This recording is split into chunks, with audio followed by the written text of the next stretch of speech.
Looks like we're a little more together now. All right. Hope everybody is well. I hope your September 30th is going okay. Welcome to the Onyx Report. Let me make sure our system is going here. We are trying to broadcast on Facebook, YouTube, Interlight Radio, and Twitch. Okay, but Twitch is being a little unreasonable. Either way, we're getting it together. Hope all is well. Everybody is doing cool. Got a few people coming in. So I'm going to let folks come in first before we jump in. Want to acknowledge a few things. What's up, Shatterpoint? BGS is here. So we're about to get it going. So we're just going to let a few people fall in for a moment. I want to briefly mention a few things going on. What's up, Corey? See a few people in here. Urban, what's happening? Valeri, Damon, Shatterpoint in the building. Rashid, Shop Talk, there he is. We were just talking about you. Yeah. So, Extended Clips, thank you for the support. And Aquatechy, thank you for the Cash App. So we're getting it going. Y'all know what it is in terms of the subject matter. So we're looking forward to that. I wanted to kind of shout out my new membership program you can find on YouTube. I'll kind of go over some of that in a moment, but definitely something to check out. If you're interested, please support the show on Cash App, PayPal, Patreon, and Venmo. So please make sure you find a way to do that if you're so inclined. Okay, here we go. Oh, man. All right. Let's see. Dar, appreciate the support. Looks like we got a pretty good crowd coming in, already at 69. Please share, like, and subscribe before we get going here. Let me see here.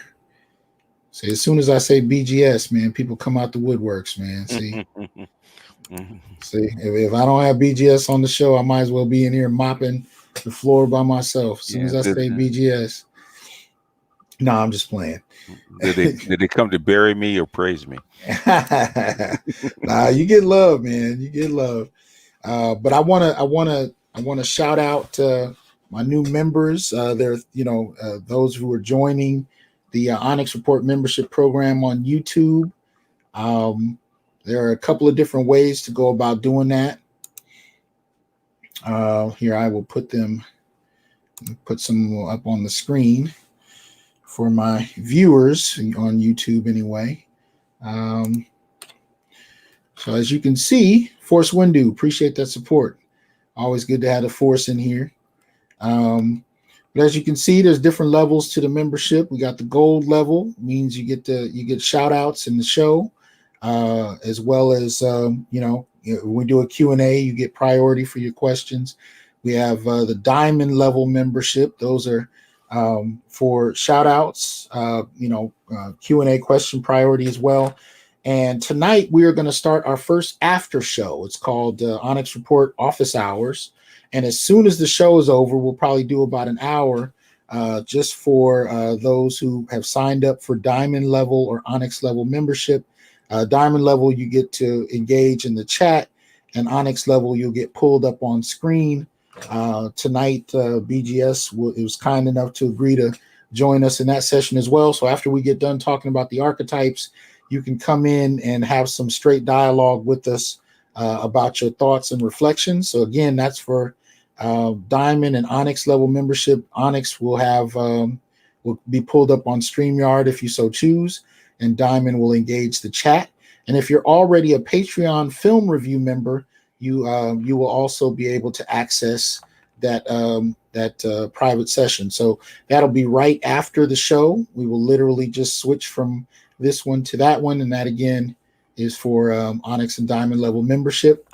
And I'm looking forward to it. because as I get older, some of these things really begin to make more sense. And considering that my birthday is Saturday, I am going to be getting even older very shortly. I feel the hours ticking away to being 46. What's up, AJ? Key, appreciate that support. Mr. Meach, what's happening? Yeah, all right. Mr. Meach says wings, catfish, and Remy Martin. My Wednesday is going well. I ain't mad at you, man. Oh man, I am not mad. I hear you.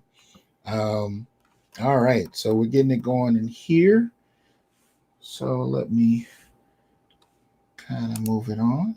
So make sure if you're interested in joining, click the join button right there on the YouTube page, and you can go ahead and choose the level you want to participate in, and it'd be good to have you. Y'all know how I like to do. I like to switch into some current events. So we'll go through a few of those, and appreciate that, Rocket King. Yeah, man, appreciate the birthday wishes. Let me go ahead and get us started. Now, I didn't get to catch very much of this, so I don't really have a whole lot to say. There's plenty of videos kind of dealing with the debates that took place yesterday with President Trump and Joe Biden, but I thought the esteemed BGS might want to drop a word or two about his thoughts. Basically, you didn't miss very much unless you like drama. And basically, this was two 70-year-old guys in a food fight. Talk about each other's relatives, and everything they said you've already known. Okay, asking about his taxes, which he deflected, and then he talked about I think he talked about Biden's son, what money he got from Russia, what money he got was being paid. So basically, it was almost like a reality show. And I think earlier before the show, you were saying that the moderator turned out to be more like a substitute teacher trying to keep the students apart. Yeah, that's what somebody said that online. I fell out. I at least saw enough for that to register. That was hilarious. Yeah. You as a classroom teacher probably know the experience. Oh yeah, that was hilarious. Yeah, there was no kind of order. Huh? There was no order at all, and the moderator had to say, President Trump, your team actually agreed to allow these 2 or 3 minutes for the man to get his point across, but he couldn't help himself. So I said, right. I've heard more organized debates on YouTube than this one. It sounded very familiar. I tell you that. Oh, sounded like one of our panels. Wow, that's ridiculous. And I came away saying we're in trouble. if this is what we're getting for presidential choices, we're in trouble. Oh my goodness! Without taking a side, I said, this it can't have gotten worse. Maybe the second and third one will be better. Okay. Maybe this is the opening round. I'm sure. We got 155, 156 watching. Please like, share, and subscribe. Shop Talk, appreciate the birthday wishes. Thank you, sir. Michael Lewis, appreciate the support. So, come on, you guys. Now, as far as liking, the like button, it's free. You know to hit it when you come in because it's getting old for us to actually inform you to like the video. Evidently, you like it because you come every week. Please hit the like button. Show support. Appreciate that. Let's see. All right, moving ahead. Look here. We got a Memphis woman arrested for performing oral sex on a 4-year-old boy and sharing videos of the abusive acts online. Really? Oh, yeah. This is 24. Oh, go ahead. There's no shame. I said one thing doing it, but filming it and sharing it online? Oh, yeah. 24-year-old Tamara Marian was identified by the authorities as a woman in 2 videos that were posted online showing the abuse of the 4-year-old toddler. She was identified by authorities as the woman in 2 videos that were up. She was sexually abusing the toddler in what is being described as rape and sexual exploitation of a minor. The footage shows her assaulting the toddler, attempting to perform a sexual act. Hold on, let me see. One of the videos reportedly shows her. Come on, get through the crap. She pushed the toddler to the floor, removed his tiny pants, and then put her mouth on his genitals. According to the authorities, the second video shows the child attempting to perform a different sex act on her. So this is what we're dealing with, right? These kind of things that take place, especially to young boys.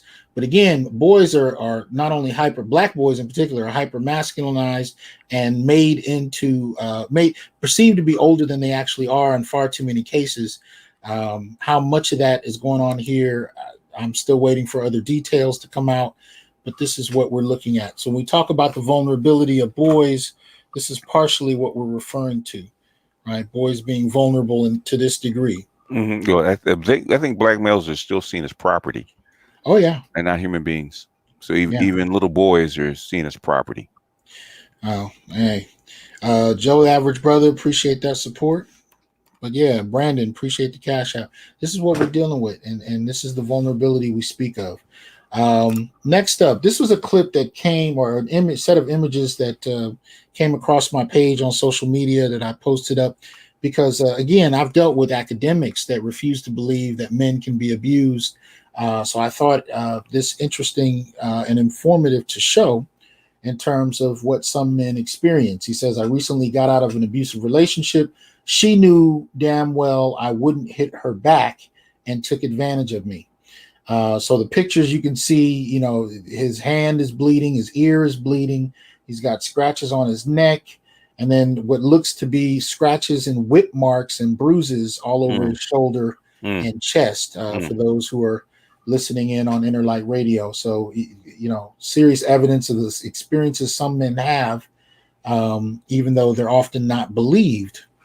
Along similar lines, just in case, because I know usually, and I saw this online, people start talking about how masculine the guy wasn't and how soft he is, and he's thin and he's not very strong. So he's clearly not an alpha. So in light of that, I figured I would show you this recent report that came out on, the Ravens, DJ Fluker, right? Fear for the safety of our daughter partner, Kimberly Davis, arrested. Apparently, she had been abusing him. He's not the first player, as I understand it, on the Ravens to deal with this. No, are you familiar with this? Yeah, I've seen that. Yeah, this is constant. This is constant, especially with there's Me Too and the violence against women. The women are just literally taking advantage of this. Right, because a lot of what I hear is people suggesting that how well men navigate violence and abuse in intimate partner relationships is somehow a reflection of their manhood or their strength or their weakness. But the factor that nobody wants to call into question is that a lot of this is proxy violence because it's not her that these men are afraid of. No, it's going to jail, especially for something that's being reported in a way that's not honest. Right. And I'll show you why in a moment in terms of why I say it's not honest, because, again, the basic assumption most people have when they hear about a case of abuse is that one, the male is inherently guilty. Two, he caused the situation. He started it. He just built. The comedian Bill Burr kind of talks about this. The perception is that you just walk into a room and he just starts swinging on you, and that's this kind of irrational kind of framework. But I thought I would share two articles of interest. The first of which I posted on my Facebook page by newscastmedia.com. Harvard says 70% of domestic violence is committed by women against men. This is out of Newscast Media in Houston, right? And it was basically an article that was posted 3 years ago, but then suspiciously removed from the internet. And so this particular author found the article and reposted it, despite that it was hidden. And when I posted this article, I really, a lot of times I post stuff just so I can get time to go back and read it. But if I think it might be of importance, I try and share it on social media with people. So with that, my boy, Dr. Curry, decided to shoot me another article. And this one is a little more hands-on, right? It's by Daniel Whitaker of THasan-Johnson MS. and Monica Swan, Linda Saltzman. Differences in frequency of violence and reported injury between relationships with reciprocal and non-reciprocal intimate partner violence. And if you look a little to the pinkish category I highlighted for us, the results of their study show that almost 24% of all relationships had some violence. Half, 49.7 of those were reciprocally violent. In non-reciprocally violent relationships, women were the perpetrators in more than 70% of cases. Reciprocity was associated with more frequent violence among women, but not men. Regarding injury, men were more likely to inflict injury than were women, and reciprocal intimate partner violence was associated with greater injury than was non-reciprocal intimate partner violence, regardless of the gender of the perpetrator. So this confirms what we've known for a number of years now, that basically women will often initiate.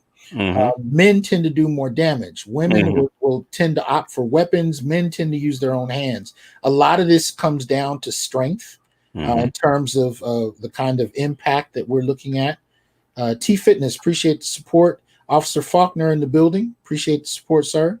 He says when it comes to DV, 64% of the time, the women are the aggressors in police work, which coincides with what the article says. What the article says, yeah, absolutely. But much of the time, because of the way it's been introduced in the media, especially going back to the 1970s, the narrative is that men are just doing this without cause, abusing women, and that's kind of the end of the story. And we still have that kind of popular reading of intimate partner violence, despite what some of the studies are showing us, right?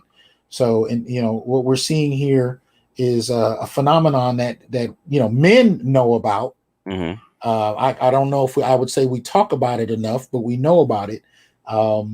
And really, the best you can do is kind of navigate away. Now, I will say this: what I will give credit for is this young man here. Right, Fluker actually handled the situation brilliantly. He did not put his hands on anyone, right? He called the police. He made it a point to, have some evidence, but he did not engage her. And so when it came down to, somebody needing to go to jail, he put himself in a position to make sure it wasn't him. He focused on the priority of his daughter's safety or his child's safety, and engaged it that way. And I think many of us, the way men are kind of trained, if anybody, assaults you, you defend yourself.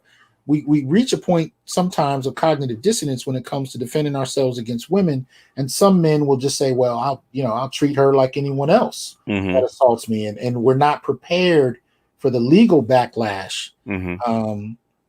And so so I think, what brothers are opening up to or waking up to is handling this more strategically than not, and putting themselves in a position where they can still care for their children and not end up arbitrarily locked up over something like this. Or law, especially in a position like his, where the NFL is really, really strict about this, and you can lose like millions of dollars by reacting. So, he, as big as he is and as small as she is, and especially for a career that you often start in elementary school. Yes. Right. To go to jail and lose all of that in adulthood, it makes no sense. Yes. Shout out to Kalonji Kala, a new member who signed up for the Onyx Report membership program. Remember, for those of you that are interested in the office hour after show, just go to my community tab and the link is there already. So when the show ends here, click on that and we'll just we'll meet up in there. All right. So moving ahead, I am not sending you to necessarily go watch the video. I understand there have been some very recent there's been some critiques of Vlad TV that I'm learning more about. I'm a little late on, but I am just making you aware of this particular video, Shaka Khan on joining the Black Panthers.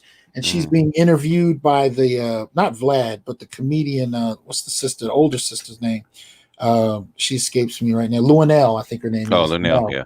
Yeah, and they actually had an interesting conversation after the 3-minute, 30-second mark where they talked about being in Oakland, I believe, where I think Shaka was in Chicago. But from Oakland to Chicago, they agreed as to how much protection Black men provided. particularly in the party. And so this is just another arrow in the quiver, fellas, for y'all to use when these questions of protection come up. I just want you to be able to provide evidence on how these arguments that black men don't protect are ridiculous, right? So, so here you have Linnell and Shaka talking about the ways in which the men kept them out of trouble, protected them, all of that, So just something to have in your information base there. There we go. Next up, deputies from homeless outreach team fatally shoot black homeless man during struggle over jaywalking. An investigation is underway after the homeless black man was fatally shot Wednesday during a struggle with two Orange County deputies. On September 23rd, just after 1 p.m., the deputies of the department's homeless outreach team made contact with 42-year-old Kurt Andreas Reinhold near Hotel Miramar in San Clemente, California. Sergeant Dennis Breckner said that after an altercation broke out, in quotes, 2 shots were fired. It was not made immediately clear if one or both deputies fired their weapon, but authorities later said one deputy fired his gun. Right. This is on AtlantaBlackStar.com. Right. So as we've talked about before, black men tend to find themselves dealing with homelessness issues at much higher rates in the black community than, say, black women. And holding across race, men tend to find themselves grappling with homelessness more than women anyway. But for black men, it's particularly jarring because much of the time, many of the homeless are dealing with post-incarceration. And even if they have housing vouchers, they can't often, find anyone willing to rent to them. So a lot of the homeless, especially in Southern California, has been brothers getting out of prison and having nowhere to go.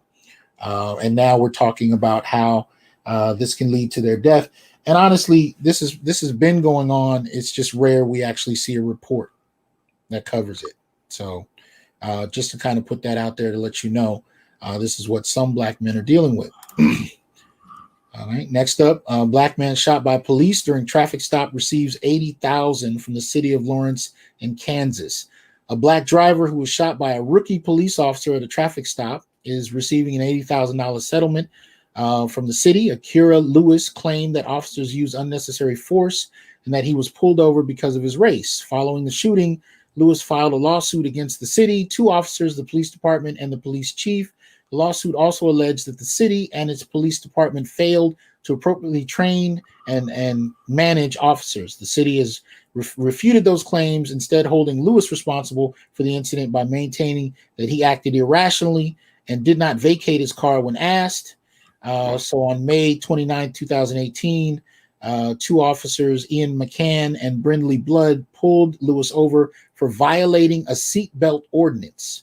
The police dash cam video showed Lewis failed to provide McCann his license and registration, declaring that he was being racially profiled. After Lewis repeatedly asked for a supervisor and failed to obey the officer's requests, McCann told Lewis that he is going to jail. Tried to physically remove him from the car. Lewis then hit and body slammed McCann. Blood shot Lewis seconds later. The video displays Blood yelling "taser" before firing her gun. She told the investigators afterward that she intended to use her taser but drew the gun in error. Now that sounds familiar. Yeah, I mean that's very common under stress. It sounds like what happened to in Oakland. Yeah, I mean this is extremely common. Maybe Officer Charles will talk about this one day. That I think this constantly happens where they forget which side the taser is on, or if the taser's next to the gun, they will actually instinctively reach for the gun instead of the taser. Yeah, because under stress they blank out. Right. Well, that's the argument. I think in some situations it's rather purposeful, but look out for Officer Charles Faulkner's channel on YouTube. Go check him out, and maybe he will talk about this. We'll see. Young Manhood, appreciate that support. Yeah, because he says a lot of officers that are in the police department have never had a fight in their life before they actually. Wow. Yeah. So when it comes to physical altercations, especially rookie cops, they have no idea because they've never been in that situation. So wow. Yeah. Well, we might need to bring that same understanding to bear on this next report. Black police officer deals with racial insults, threats after the arrest of a white woman not wearing a mask. Right.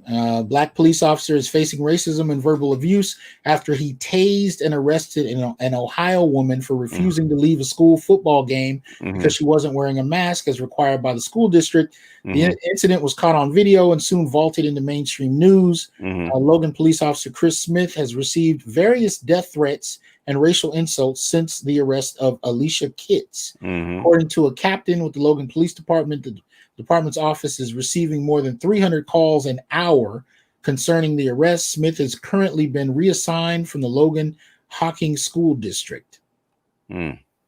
He apparently pointed out that she wasn't arrested for not wearing a mask. She was detained for not leaving school property after repeatedly being asked to leave for violating school policy. When she refused, she was informed that she was under arrest for criminal trespassing, and she resisted arrest, which led to the use of force. On September 23rd, Smith was at a football game, and that's where it took place. So that's what we're looking at. And if you want, you can find that article on Atlanta Black Star. So, in terms of whether or not he handled it correctly, I haven't watched the video for this one yet, but I find I'm more interested in the response from people and the idea that, a white woman being held to the letter of the law in a way she did not want to be seems to merit a lot of indignance. And, they can't find the same compassion for black children who were manhandled and slammed against the wall for a lot less. Absolutely. And notice he did not get his devices confused. Strangely, when it comes to white women, there's no confusion. I'm sure he's been in a fight or two. He might have been in a fight or two. Maybe that's what it was. Now, this one I posted up on my social media, and I thought, BGS, you would find this one interesting, where you have this particular person making a statement. She says, "This generation of men are no longer patient. Your wife cheated, and you are exposed, and you are exposed her on." I don't know. Exposing. Yeah. Oh, and you excuse me, I'm tripping. Your wife cheated and you are exposing her on social media. Instead of submitting and trying to mend the relationship, how will another woman take you seriously? Who else will marry you? Immediately I had, some women coming in saying, "Oh, she was just being facetious. She was just playing." No, she was serious. I think she was serious. But even if she wasn't, this is what I talked about in my review of Antebellum, the film Antebellum with Janelle Monáe. This expectation of black male in particular, submission to women in intimate relationships and marriages is something that I've been seeing more and more of in popular media. I think Antebellum displayed it, but I think there have been other films, even films like Girls Trip and so on and so forth. This idea of male submission being the rule or the new standard that black relationships should function by, right? And so you have this, Attorney Dennis Sperling in the building. What's up, man? Shout out ABX for the donation. Appreciate that. But yeah, man, this idea of male submission and where this should go. And so I kind of talked about it, and I was explaining that, and I said this before, traditionalism is not outright dismissed in the black community. The only thing that's dismissed is the traditionalism that leaves men in a position of authority. It is completely okay to have a traditionalism as long as the roles are reversed. That's considered acceptable. So to even say male authority is akin to an offense, at this moment. But if you actually invoke female authority, for some reason, it's not only acceptable, it's lauded in a particular way. So any reflections on that, good brother? This is the order of things. Okay. This is the order of things. You always use the term ConcuServe. Right. And I said years ago that what black women want is fealty. In other words, they want you to bow down to them. You see this online a lot, where black males are expected to give fealty, give protection, give provision, because you're expected to, and the women don't have to offer anything. There is no quid pro quo. Okay, well, and that's serve. And that's part of what we're looking at here too. When we talk about gender roles, that's considered an outdated idea, right? To have gender roles. But the funny thing about it is we do have gender roles. We just Mm-hmm. have them for men, Mm-hmm. right? You know, the protecting and providing is still, it's not only assumed, Mm-hmm. it's assumed without discussion that men Mm-hmm. will continue to play the same roles they played in relationships since the 50s, if not longer. You know, Mm-hmm. it really is longer, but I'm just using the 50s as a reference point. But women are not to have social roles at all. I mean, gender roles in relationships at all. So she can kind of move the way she wants to and act however she wants to from a moment to moment basis. His gender role obligations stay fairly traditional. Mm-hmm. And Yeah. that's the issue. And with that, I think after a few decades of this, what we've seen is the development of a particular type of entitlement. I've talked about this Mm-hmm. before, but it's borderline worship at this point. Mm-hmm. Where I talked about, you know, she warrants deferment, you know, him Mm-hmm. deferring to her. She Mm-hmm. needs constant affirmation and praise. And I consider that a form of casual worship, you know, poems, videos, songs, declarations of subservience, Mm-hmm. reflections on male inferiority, you know, in Mm-hmm. other, and by that, I mean, you know, I've had people have been sending, you know, people always send me these long poems and essays by Black men Mm-hmm. online who are talking about how much they've learned from following women, from submitting to women, from listening to women. And in no way am I not suggesting not to listen to women. But Mm-hmm. what I am suggesting is that these kind of public displays have Right. a very particular purpose. Yeah, and it's subtle brainwashing because you see the same thing. You look at HBO; their last two hit series, okay, which Uh-oh. is Watchmen, Uh-oh. and the one that's currently going on, which is which Lovecraft. with Lovecraft Country. Okay, Mm-hmm. it's all about male submission. Mm-hmm. The women are in Mm-hmm. charge. You're supposed to submit. It's all about them growing and you accepting their role and understanding it. Otherwise, women can't take you seriously. If you're not submitting, Absolutely. if you're not playing your part, if you're not deferring to her and lauding her and actually being fertilizer for her growth, then you're worthless. Absolutely. Absolutely. And you can even be judged on whether or not you've paid an adequate amount of attention Mm-hmm. to what she's doing, as if that in and of itself is a measure of you or even how you feel. So all of these things are becoming very common. And so to me, one of the things I said when I saw this tweet is I Mm-hmm. really don't care if she's being serious or if she's being facetious. I've seen enough of it, not only in media, but even in terms of what, you know, how people actually engage each other. Look at Emmett Smith and his wife. She Oh left him. man. She left him because he didn't uplift her in public. Right, Yeah. right, right. I remember her talking about, well, you didn't open the door for me, and then they played the video of him opening the The door door. for it. Yeah, you ran ahead of me. Okay. He said I ran ahead of you because I opened the door, which I did, and let you Mhm. in. Exactly, Mm. and yet that was still not considered enough. Yeah. So you know these kind of things. Green Gorilla in the building. What's up, man? Dr. Check Gigi. Yeah, check out Green Gorilla on his channel. He's doing some yeoman's work over there, explaining a lot of this and breaking it down. So glad to have you here, Teddy Ted. Appreciate the support. So we're going to switch gears at this point, and we are going to very briefly talk about two new added points to the black male political agenda. Now, I'm not going to cover the whole agenda the way I normally do. You can look at my last show from last Wednesday, my review of Antebellum, and you can see the latest in terms of the entire list. There are over 20 different submissions at this point. Most of these are coming from you all about what black men should be thinking about, what black men should be considering as far as our political goals. At this stage of it, it's not so much about what can be implemented tomorrow. It's really more about establishing a coherent connection amongst black men about what it is we value. Because one of the things we notice is that in any political engagement, one, black men are seldom brought up unless we're talked about in absentia, like we're talked about as victims, we're talked about in, you know, as criminals or something of that nature, or as what was the term used, super predators. But we're seldom talked about as political entities with a clearly laid out platform of needs and political points of focus. So that's the purpose behind the black male political agenda, to generate that dialogue amongst us and highlight the key points we think are valid. So two new submissions here that I will very briefly go through, and then we will jump into our black male archetypes part 2. So the first one is jury nullification. Shout out to Adam IBMOR, once again making a contribution to the list.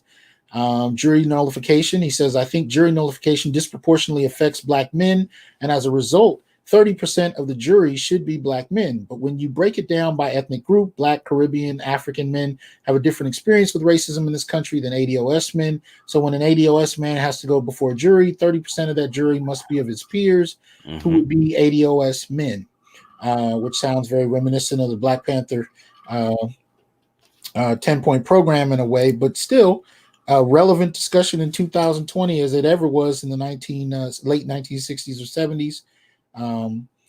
Shop Talk says for the edge master and master teacher. Oh, sad. I ain't heard that one before. I like that. Anyway, so shout out to Adam IBMOR on the jury nullification point. Sound off in terms of your thoughts about that. And people might quibble over the details, the percentages, so on and so forth. But I think the base question is, should Black men actually have some type of different treatment in regard to, jury nullification? I think so. I think so, because that's exactly what the Voting Rights Act was about. Not necessarily about the right to vote, but the right to have your peers or Black men or Black people on the jury instead of an all-white jury, because they were nullifying the people on Black jurists because they weren't voters. So this has been an issue since Reconstruction. Wow. Yeah. About having your jury, your peers, which goes all the way back to Roman times. This didn't just start with English law. This all goes all the way back to Rome. Okay. That as far as Roman law coming forward, European law coming forward, that you have a right to have be judged by your peers, and for a very long time, Black men haven't. So I agree. Absolutely.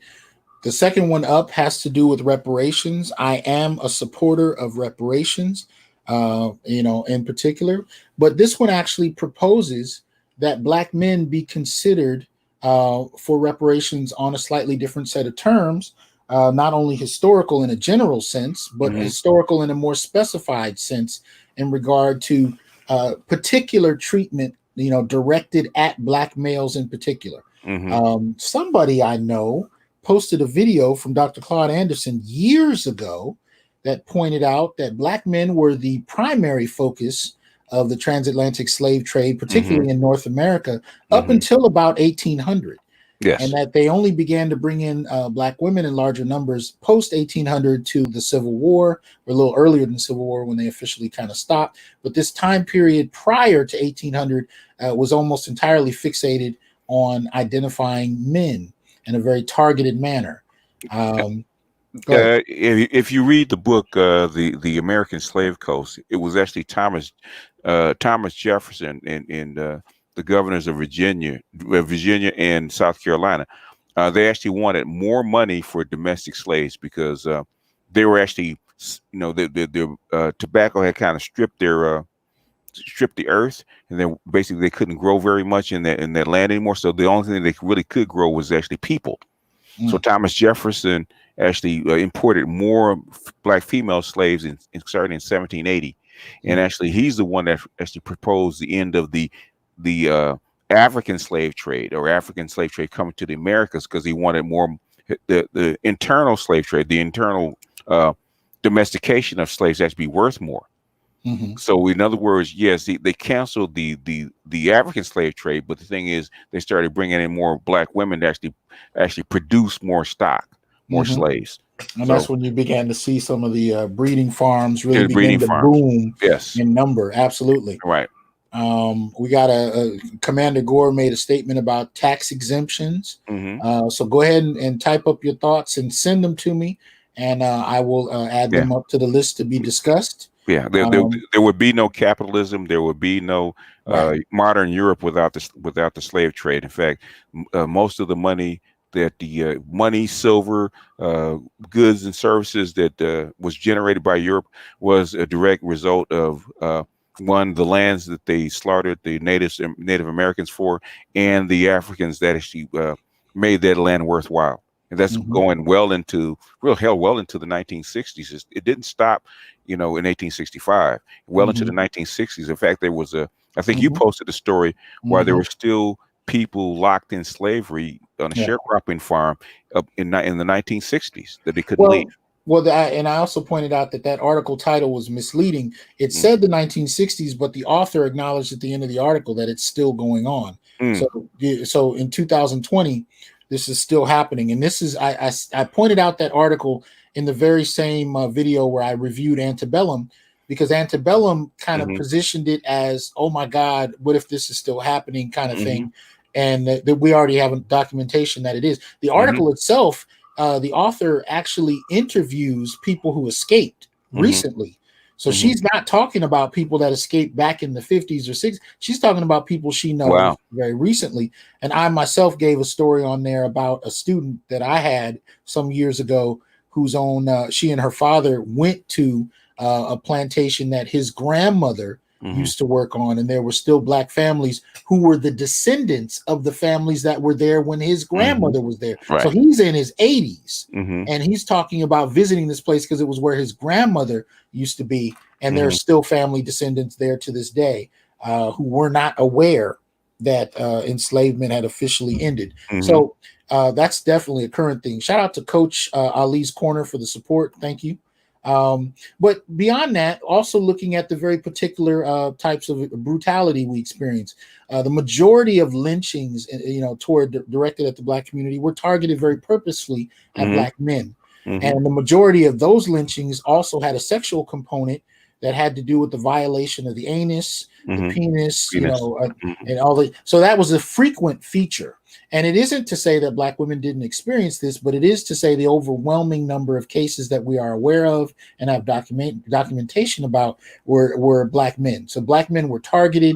We're looking at the whole clause of having 1/5 the vote when that was, when Black men were awarded that option. So again, we're looking at very specific acts that were targeted at Black men. Also, if you read, I think the book "Slavery by Another Name," they actually talk about about adolescent boys who are actually arrested and put into work gangs for sexual favors. In other words, there weren't any women around, so to keep the prisoners calm, they actually arrest young Black boys and actually put them into prison camps to be raped and assaulted and to be passed around as sexual objects. So this continued. Hell, it might still be happening right now, where they still do that. Absolutely. And we also have to take into account the ongoing and targeted police brutality, hyper unemployment, and hyper incarceration that has been overwhelmingly a Black male experience to this day. Right. Yes. So the whole question about reparations not just being limited to a discussion on purely racial or even lineage grounds, but also on the grounds of gender as it applies to Black men. Because again, the experiences, the policies, the behavior were often targeted to Black men. Why then should the reparations push not address that? Shout out to Gold Professor for becoming a new member. Thanks for that. Good to see you here, brother. So those two things to consider: jury nullification and specific reparations issues, and how we will address that. Now, let's get to it itself. All right. Black Male Archetypes Part 2. If you missed the first episode, it was a couple of weeks ago. Make sure you check that out. Both you can purchase the archetypes from either that one or this one, Part 1 or Part 2. Just go ahead and send $5. You can do that on the through the Cash App, the Venmo, or PayPal. You can do it through Patreon. Just make sure you clarify that you want one of the archetype series PowerPoints, and let me know which one, and make sure you include your email address so I can get that to you. Sometimes somebody will just send $5. I don't know what you're looking for, and I don't know where to send it to. So make sure you include that information. And I included in this just an early descriptor on archetypes that I thought today's co-host would appreciate in terms of Jung's approach to the archetype. But basically, just to put into context, when we talk about archetypes, we're looking at the concept as it appears in areas relating to behavior, historical psychology, and literary analysis. An archetype can be a statement, a pattern of behavior, prototype, first form, or a main model that other statements, patterns of behavior, and objects copy, emulate, or merge into. Jung, in particular, in 1964, his text Man and His Symbols states that his views about the archaic remnants, which he calls archetypes or primordial images, have been constantly criticized by people who lack sufficient knowledge of the psychology of dreams and of mythology. The term archetype is often misunderstood as meaning certain definite mythological images or motifs, but these are nothing more than conscious representations. Such variable representations cannot be inherited. The archetype is a tendency to form such representations of a motif, representations that can vary a great deal in detail without losing their basic pattern. Right? So any thoughts about that? Yeah, well, my teacher Dadisi used to say that archetypes are energetic patterns that repeat themselves, and sometimes it can come in forms of psychology and or even social media, media that's being repeated, verbally passed down from generation to generation, and since we haven't really changed for the last 30,000-40,000 years, you can see these archetypes keep repeating themselves in patterns in human behavior. So even now with the we still use Roman law because people haven't changed. Women really haven't changed, depending on the environment. So all these archetypes are still alive. Absolutely. Yeah. Shout out to Gold Professor for the support. Also to Art of IBMOR. Appreciate the Cash App. Well, let's go ahead and jump in. We got a full one tonight, and let's go ahead and start it right. So we're looking here at what I refer to as the mystic warrior, right? His mantra is "Godhood is my birthright." Sees spiritual meaning or deeper meaning in pretty much everything. Can perform spirituality and use it as a hustle to exploit people when insincere. Right? It could be a performance. There are people that are sincere about it and people that use the image for their own purposes. Does not do superficial interactions well and chooses associates very carefully because it can be a draining endeavor. Shout out to my boy Lawrence for the PayPal. Appreciate that, brother. Doesn't do superficial interactions well, chooses very carefully who to have around him, because even just energetically, it can be a draining experience to have the wrong people there. Sometimes women will not engage him unless you're talking about something like a pastor, in terms of that. Not wholly comfortable with conventional life, right? And the lesson that the mystic warrior can teach is that you can have a unique inner power that's not defined by external trappings. Sometimes you meet people that have a capacity to them that doesn't always make sense. You don't know where they gotten it from, how they maintain it, where they, how they use it, but that there's something different about them. And as you can see, the image that I chose there, gods are immortal men and men are mortal gods, right? So this is the basic idea.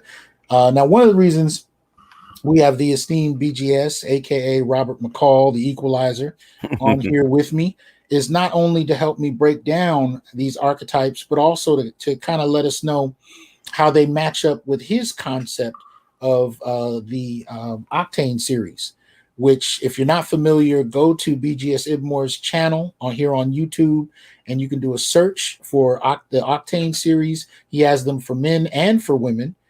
They're highly informative, and they're a great shorthand. They're kind of like a cheat sheet for understanding people, their motivations, and their behavior.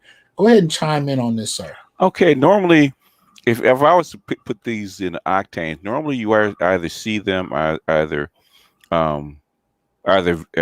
without any money, which is very poor, which would be an 85. You see a lot of what we call mystic warriors that are non-conventional, that are of lower class, or the opposite, which is a higher class, they become almost like charismatic leaders.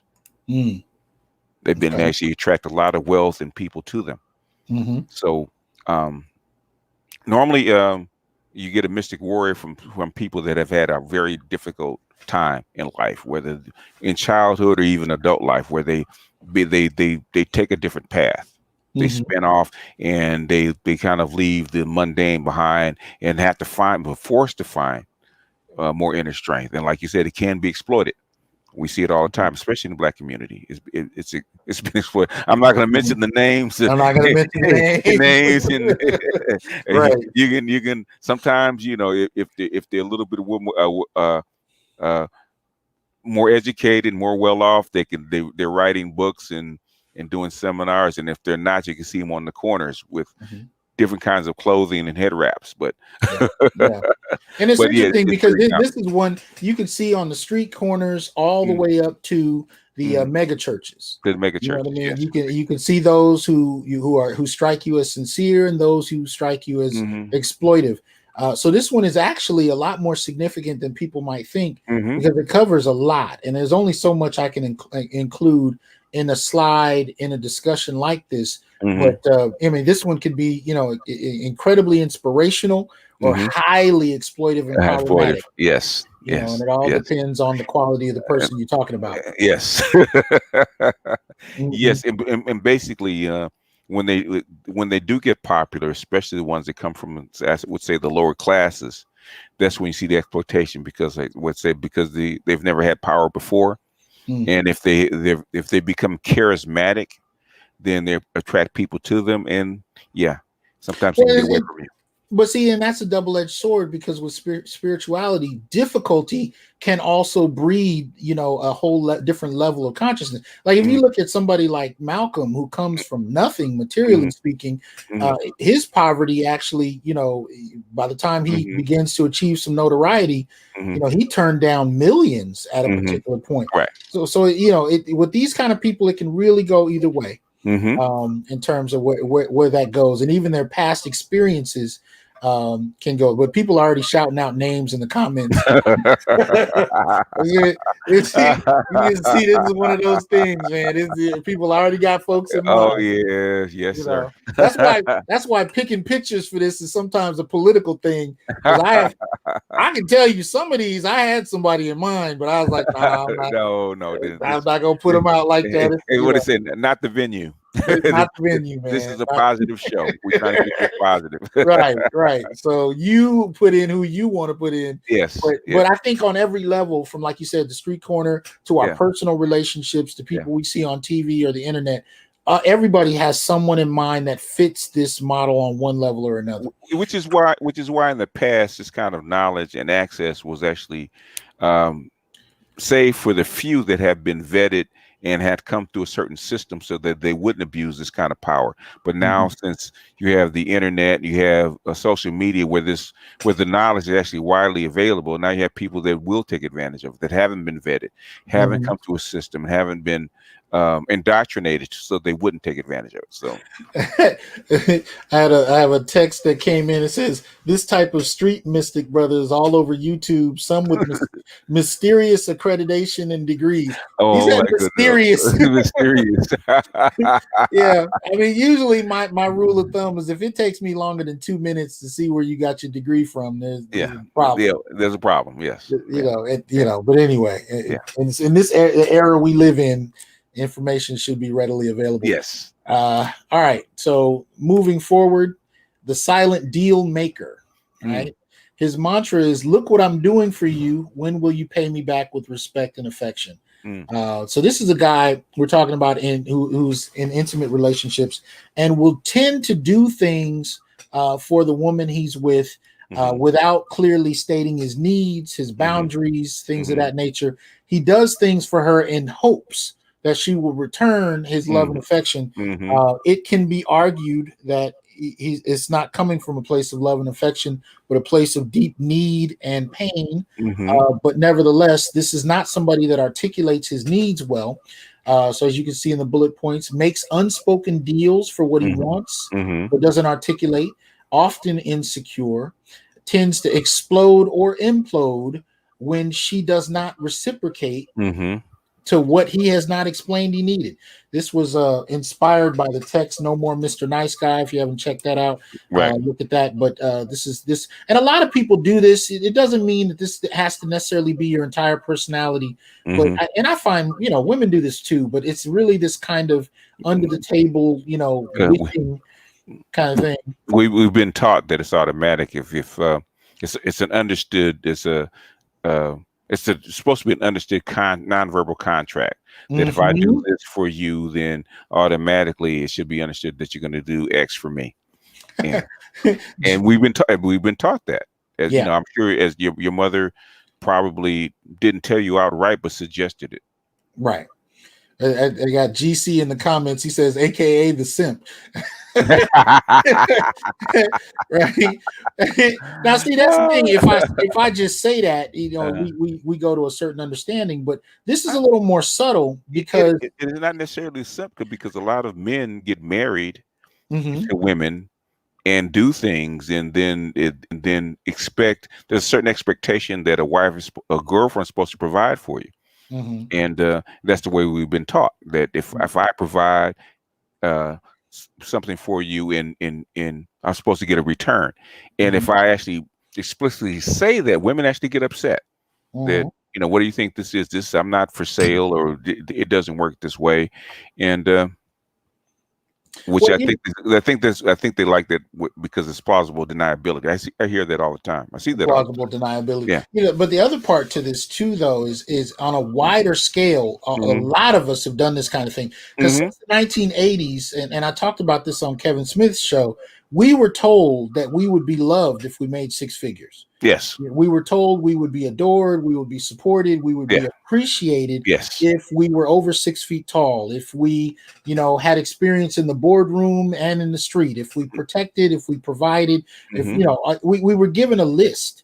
And I don't mean an abstract list. It was a bulleted list that I would argue the majority of Black women can recite for you upon request. At least that's been my experience in the classes I have. Most Black women I run across can recite the list of, and this is something that I've been hearing since the 1980s. And I think what a lot of men did is they went out to conquer the world to meet that request on one level or another. I haven't met too many successful brothers that were completely unaware of the benefits they were supposed to enjoy if they achieved this particular list. So the subtle kind of statement there is, okay, I've achieved this list. Can I finally get my bowl of porridge? And unfortunately, what we find is that the goalpost gets moved. I've been saying this for the longest. Most people, just by the nature of capitalism, won't achieve that list. I mean, when you talk about Black men making six figures, I mean, we're really looking at, the top 3% of Black men, and that was before COVID. Right. That was before COVID. So, to be making six figures during COVID, I would argue puts you at a higher point than it used to, percentage-wise. However, does that guarantee love and genuine affection and support? No. No. But that's what we were told. And so that's what many of us did. We went out and achieved. And the subtle request there is, can you get all the things you were promised for that? It used to be you get what you deserve, but now it's becoming you get what you can negotiate. What you can negotiate. Absolutely. And the lesson that this cat can teach you is how to determine value in life. Now, understand, a lot of these lessons, I won't say a lot, some of these lessons are not necessarily what the person intends to bring across to you. Sometimes it's what you can learn just paying attention to them, even if they're unaware. So when you pay attention to a silent deal maker, you can learn how to determine value in yourself and in life by watching what he does to get value, to get appreciation, even though it doesn't work. You can begin to understand your own worth watching someone who doesn't have a sense of his own self-worth altogether. Okay, so let me move a little ahead. Next, we have the thinker. Now, this is the mantra I got from somebody I know. Somebody I know who talks about this, especially in regard to the difference in how men and women tend to negotiate with the world in a particular way. Men often think the world, as I understand it, and we'll have the brother break that down in a moment. But the thinker can be the educated lane, but doesn't always have to be, right? This also includes the intelligent autodidacts, which YouTube is filled with brothers who are self-taught, self-learned, self-studied. Can see patterns and can tend to live in his own head, can either be socially inept or be highly adept at dealing with women. I tend to find this guy can be on the extremes. Yes. He's either a social outcast or the masters of the universe. Absolutely. Absolutely. And the lesson that he can teach you is how to learn from others' experiences. And that's considered one of the hallmarks of wisdom. It's considered wise to learn from your own mistakes. It's considered wiser to learn from others. And the thinker is one who studies and pays attention, tends to learn more from other people's experiences so that he doesn't have to necessarily go through everything the hard way. But please expound on the thinker in your assessment. The thinker is one form of masculinity, and probably the thinker, depending on how extreme it is, he is really what they call left brain and really in his anima, there's animus, which is extremely masculine, and sometimes to the point where he actually closes off his social skills or his feelings. He actually subordinates them. He actually pushes them down, because he uses all his energy for rational thought. Yeah. Now, the people that can integrate the two with being social and being wise and being smart, then they tend to be more powerful people. Yeah. And this isn't always something by birth. No. You can also choose to. I can tell you when I started not graduate school, when I started my doctorate, I shut down the intuitive side of myself. I purely became, I became the thinker. I shut down anything that wasn't logical, that wasn't empirically framed. And then by the time I finished my doctorate and really began to come into studying Black men, I got even more into the empirically framed. So it's only been very recently that I've begun to kind of look for that internal balance, right? But that's I got to a particular point between I think when I started my doctorate, I was newly married by a couple of months. At the time, I had a daughter on the way. She passed, but I had a daughter on the way. So I'm supporting a family. I'm in grad school, so I'm working full time, plus 2 other jobs, sometimes 3, while taking care of a household, a sick wife and an oncoming newborn child. So I got to the point where I didn't have time for anything that I couldn't hold in my hand. You know what I mean? It had to be concrete. I didn't have time for anything else, or at least that's the way I thought about it at that time. And I had to kind of shut down. So the thinker is definitely that kind of person that engages the empirical in that manner. But my only point was you don't necessarily have to be born that way. You can actually make a conscious decision to do this. Right. You can. And shut down parts of yourself.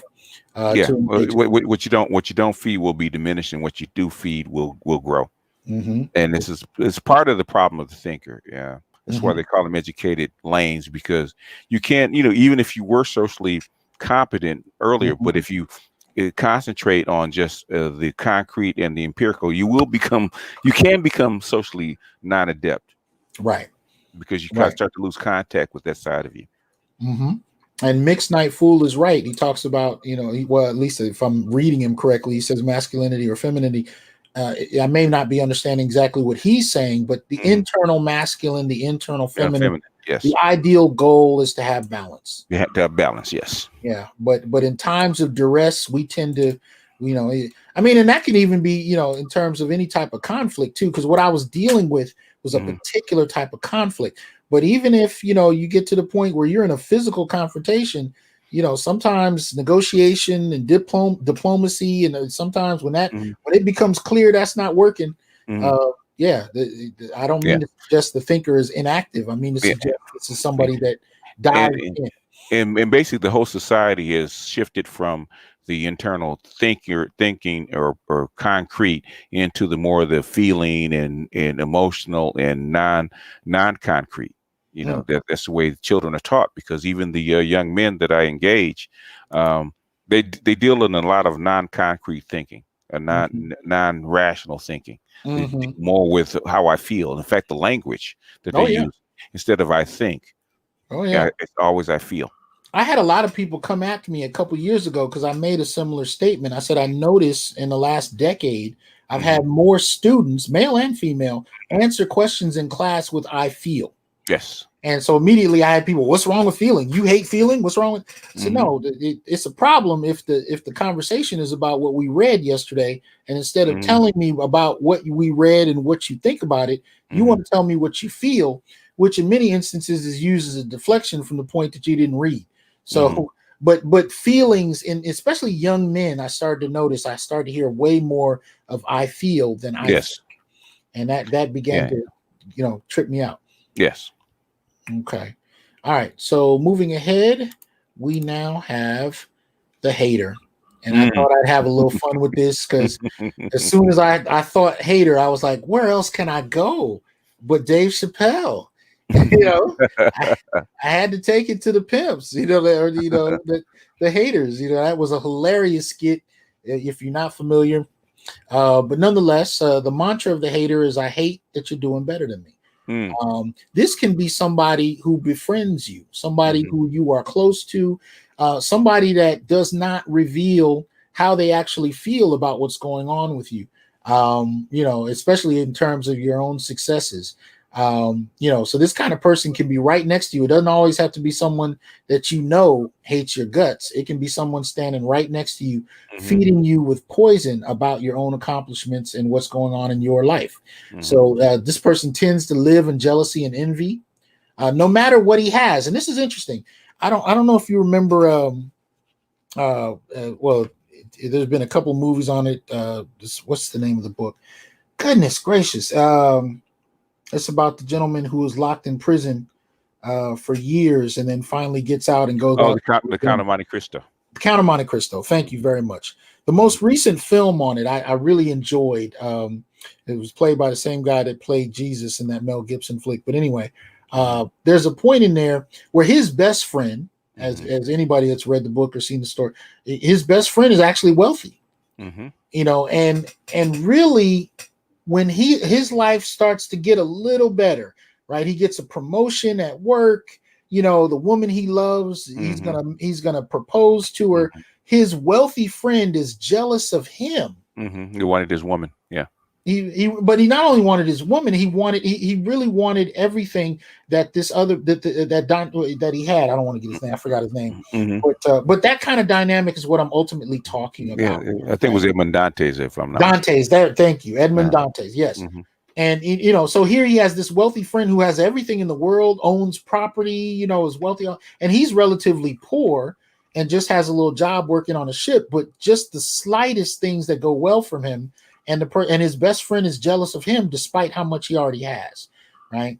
Does not reach his potential until he can give up envying others and focus on his own work. Can turn that envy into aspiration and drive, like I said. And the lesson this person can teach you is how not to live life, shows you what it means to be stuck, right? To be stuck fixating on other people, what they have and what they're doing, and Hmm. not focusing enough on your own life. Hmm. Right? Hold on. I want to shout out real quick. Shout out to MLR. Appreciate the support. Thank you. But yeah, so this is somebody who could be stuck. Any thoughts about this and or its relationship to the octanes? Um, well, this is any octane, because we call it crabs in the barrel mentality, where and actually we're taught this actually to tamp down your greatness or your talents. Mm-hmm. And some of this is informed by our culture, but also this is just this is throughout history. It goes all the way back to Cain and Abel.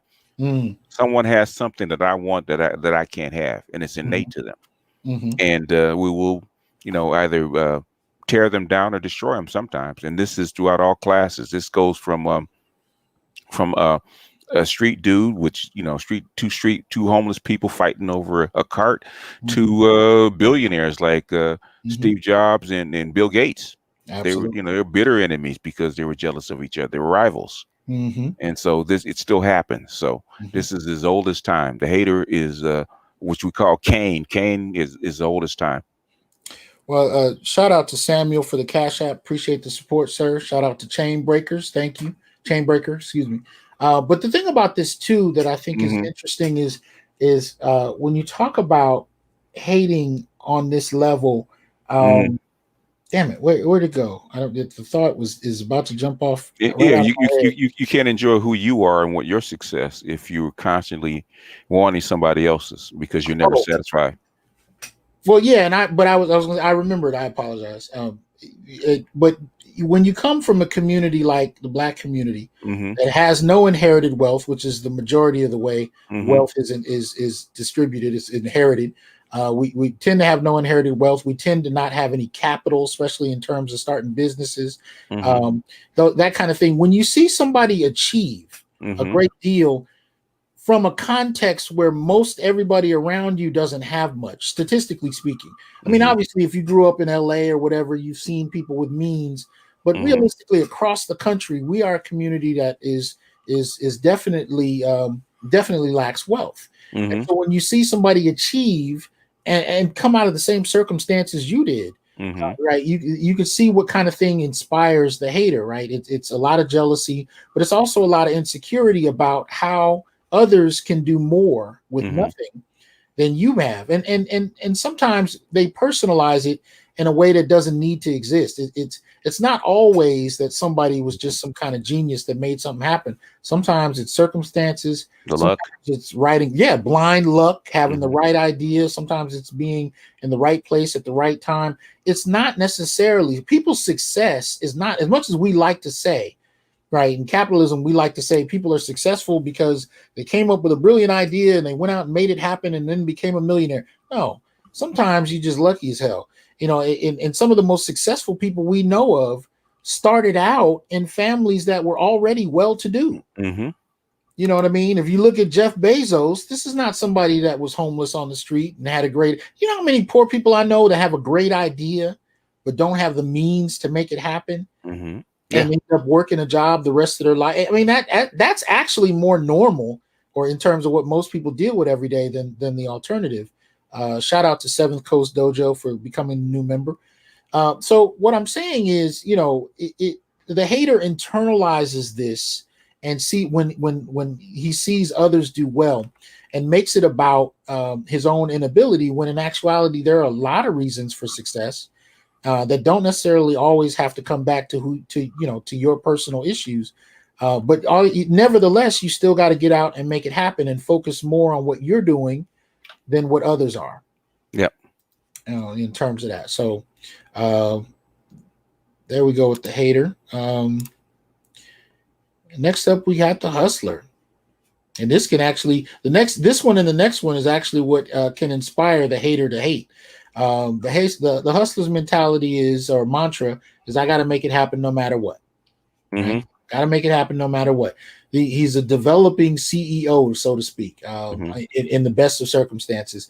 Tends to be tenacious, ambitious, is willing to take risks.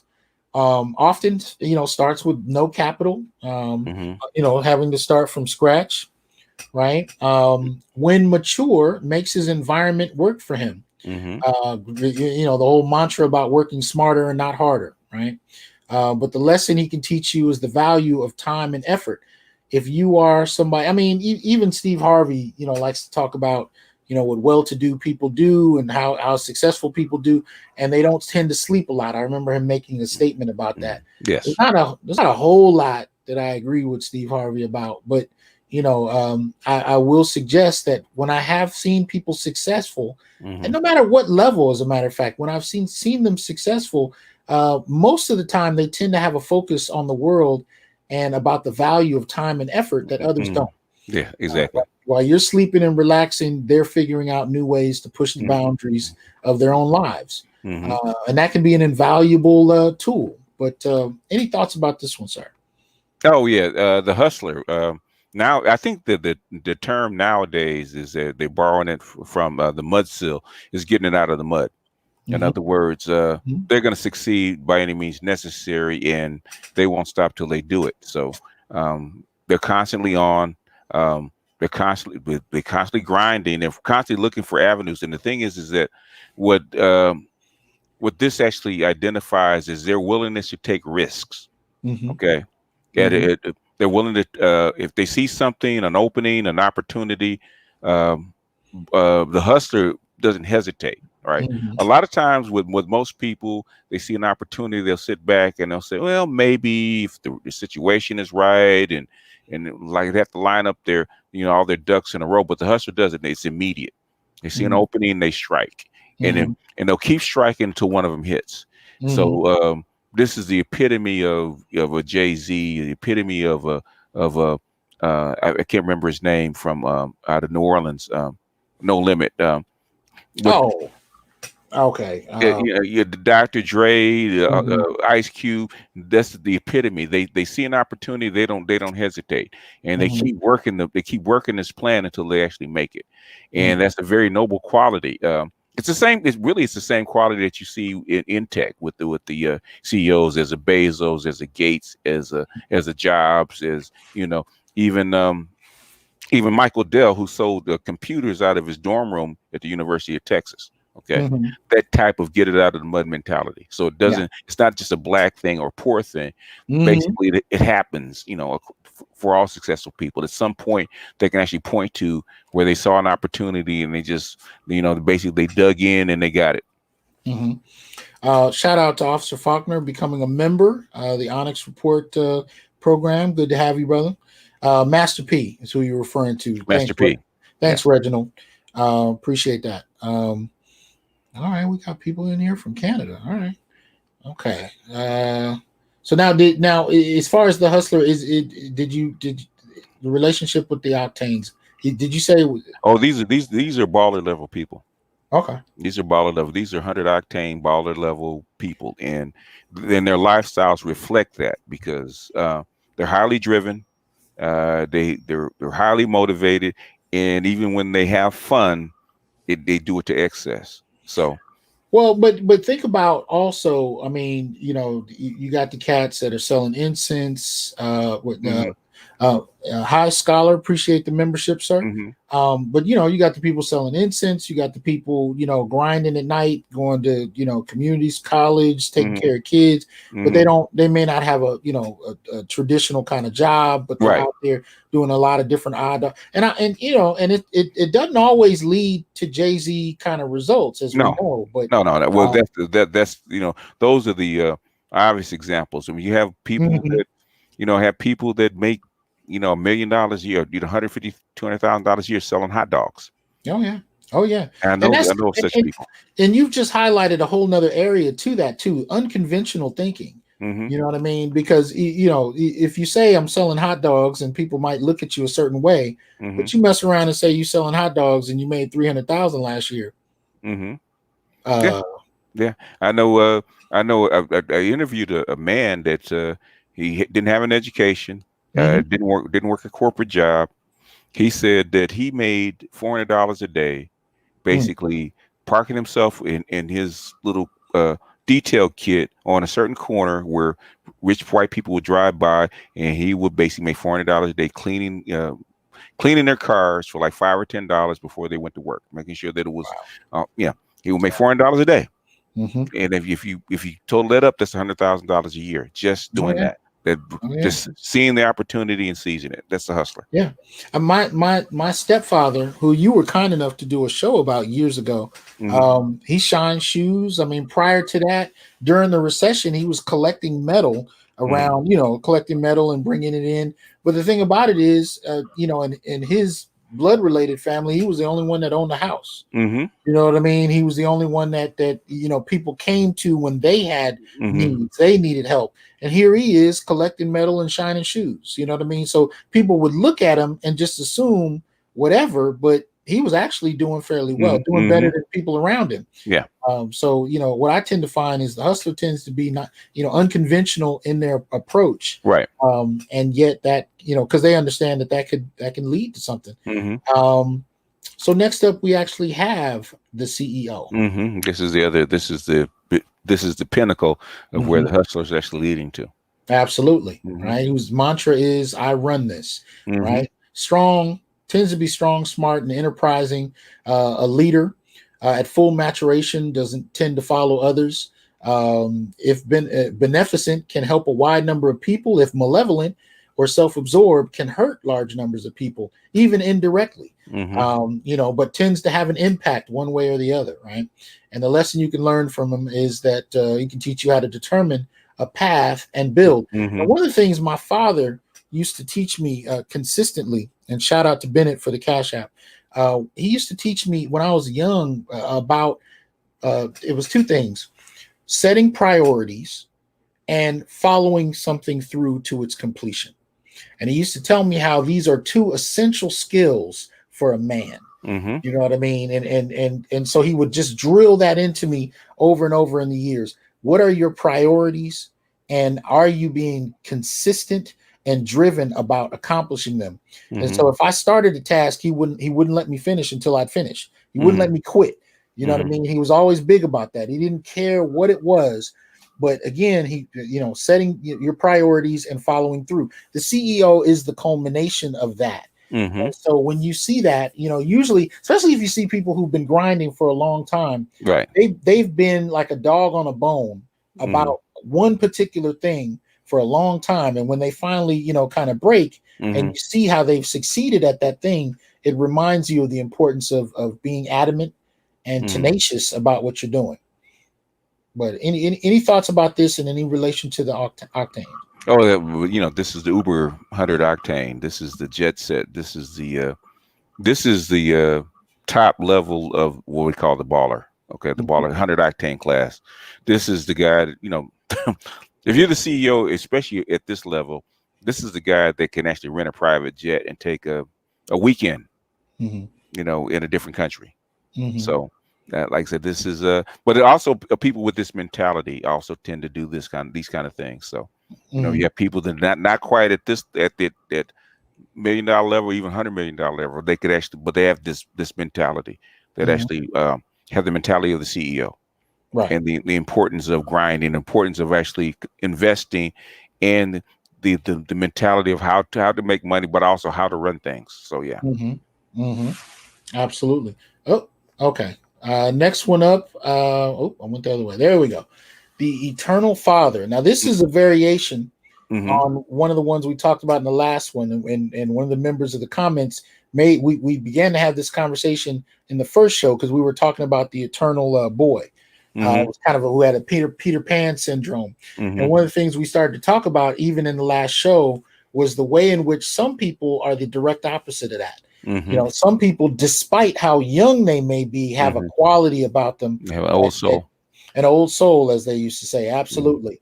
And so you can kind of, feel that off of certain people.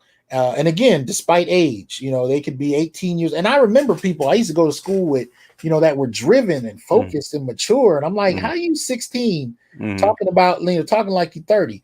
But this, that's kind of how they come across. So their mantra is there's no time to play. There's work to be done. Right. The opposite of the Eternal Boy. This archetype focuses on those who are not only mature, but seem so despite age, can even be underage youth, but maybe someone who has always come across as an old soul. The lesson they can teach you is how to determine a path and build as well. I mean, at the end of the day, but the value of people like this is that they help you break away from assumptions that progress and growth can only take place with age, and that if and that you have to kind of follow everybody else to get through. They tend to be very outspoken and very principled in their own way, despite what else is going on around them. Any thoughts on this? They've learned and recognized the value of discipline early. And that normally doesn't come to your 30, your 30s, mid 30s, and depending on people that learn it late, sometimes in their 50s. And well, like I said, this is the opposite of the Eternal Boy. responsibility, discipline, time management, all that kind of stuff that most people don't learn to like them until they're well into their 30s, and some people learn it in their teens and 20s. We just had one die, which is Chadwick Boseman. You can see it in him. Oh that yeah. He even his early films, his early interactions when he was in college, you could see it. That he had a different manner about him, a maturity about him that was unusual. And matter of fact, I'm going to shout out Daniel Scott in the comments. He said something that I thought was very appropriate to this. He said Tupac was both an eternal boy and an eternal father. And I think there's something in that we can reflect upon for a moment. Because depending on when you caught him and what he was talking about, you know, some people can seem to straddle that fence one way or the other. I mean, there were. I mean, clearly, when we could point out songs that were incredibly wise in their own way, and then you know, moments where he got into trouble and drama that, you know. I think coming from Tupac's background, which is if a father was, I do believe, was a Black Panther, and his mother was associated with it, and which basically destroyed her. You know, the United States basically destroyed it. He carried a heavy burden. I think he went to the eternal boy to actually escape that burden that he had, because he was more mature than most people. But I think he tried to reject it. And so you see the wildness, the wild side of Tupac, especially after, I think it was when he had to go to prison.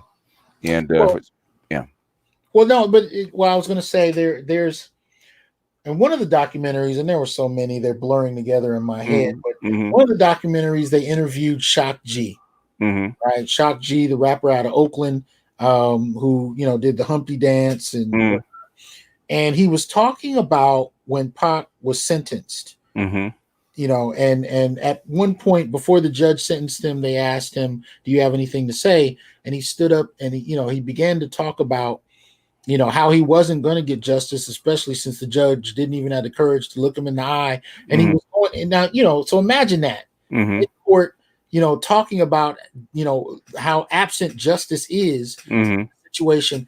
And in the trippiest part, I don't mean to say funny, in the trippiest part, and it kind of touched me, was Shock started to cry. Telling the story because he was so moved at the courage it took to do that, right? And I'm not doing it justice. If you haven't seen it, or if you haven't seen it in a long time, you probably can find just that scene on YouTube. But even in him telling the story, you can see the kind of inspiration, those kind of what that did just to Shock G and the impact in the courtroom. That doesn't come from somebody that doesn't have the capacity to be. You can't fake that. No, he basically, there's a story that he told when he was a little boy, that when the cops came in and started basically manhandling his mother, he said, "Those cops called my mother a bitch so many times I couldn't count." So he grew up with that.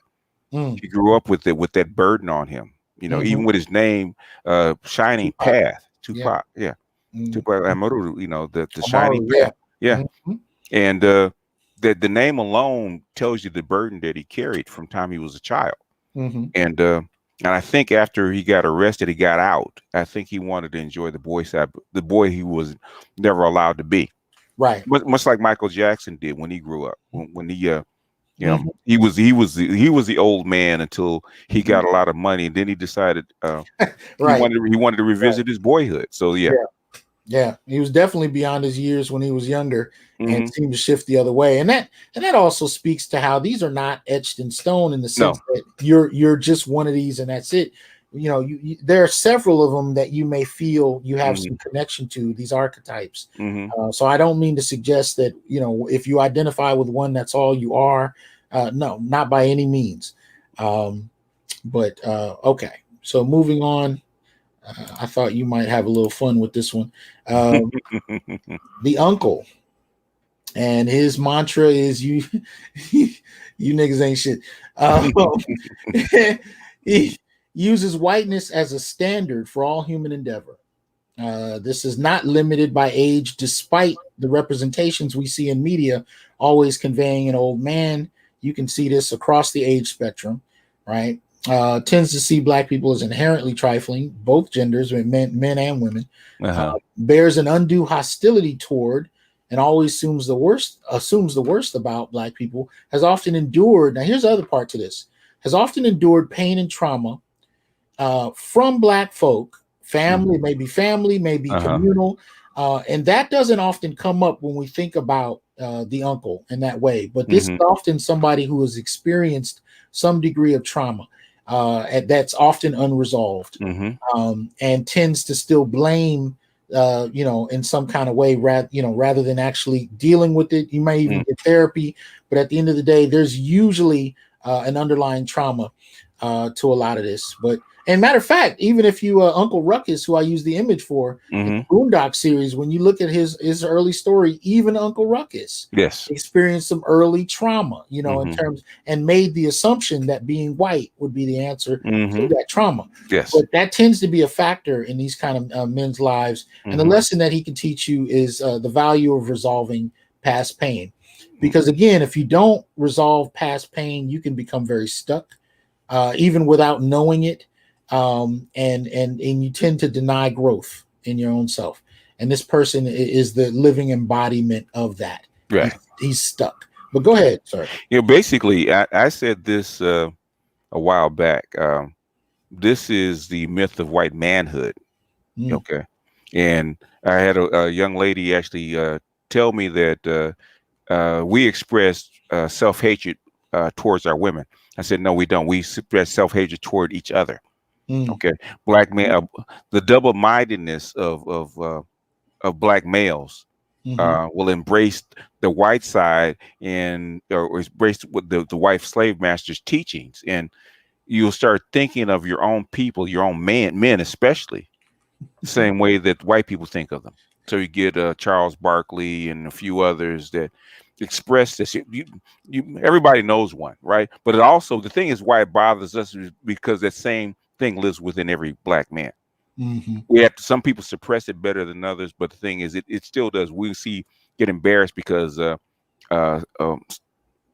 people get killed in Chicago, or there's a drive-by, which you're supposed to get upset, but we never actually consider the factors that actually led up to it.